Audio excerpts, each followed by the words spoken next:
I think my assumption when I first became a copywriter, I understood that I was being hired to write emails. I'm a B2B technology copywriter. So actually, I only understood launch copy when I decided to start my online course through. So I had to learn what a sales page was.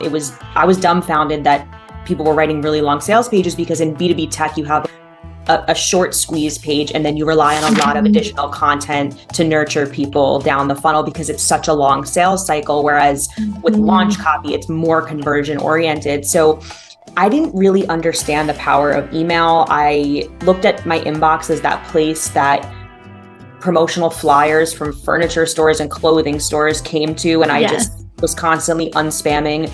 Tell me about, let's start high level umbrella. Like, why is email important? Why is this so in demand for business owners? And what is the power of email? Email is your ticket to choice, your ticket to freedom. If you don't have your own email list, you're tied to something. So you're tied to referrals, you're tied to social media, which we all know you don't own, right? You're tied to like your connections with your existing network or potentially cold emailing or Upwork or whatever platform or method you're using right now to gain clients. I've experienced it firsthand. I have seen so many other copywriters go through the experience of not having control over where your next client is coming from, of feeling like, oh, I hope somebody reaches out to me because I have an opening on my calendar.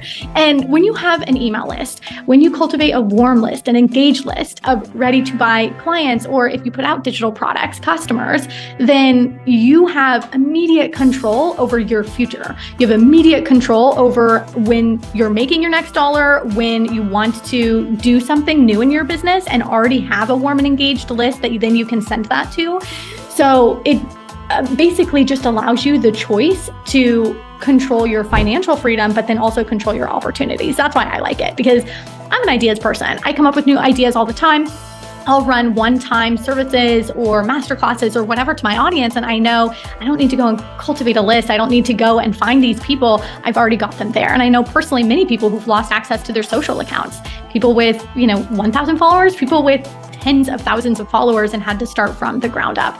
And the ones that were able to do so easily had email lists because they were just there and already warmed up and ready to support the next endeavor of that person. So from a bird's eye view, email is essential, even if you're a freelancer. And I used to think, okay, maybe, especially when I was doing the adventure travel writing business in the beginning, maybe I'll start an email list one day. It was not on my radar at that point in time. I didn't feel qualified to have one. Who wants to hear me write about nothing because I don't actually know what I'm going to write about? So that's point B. What am I going to say? Point C is like, well, how would I even find anybody, right? It's just going to be my mom on there. And that's embarrassing. So in the beginning, even if you're listening to this right now and you're a freelancer who's just starting out, you've been in business a few years, you're working to your first 5K months, it is still your time to start your email list. And getting nitty gritty into that piece is really about your future vision. What is it that you want to use your email list for? And we can kind of get into that and how to cultivate a warm and engaged list. But just knowing that even if you don't have a demand or need for it this moment, you're prepping for future you who is going to appreciate that you did this.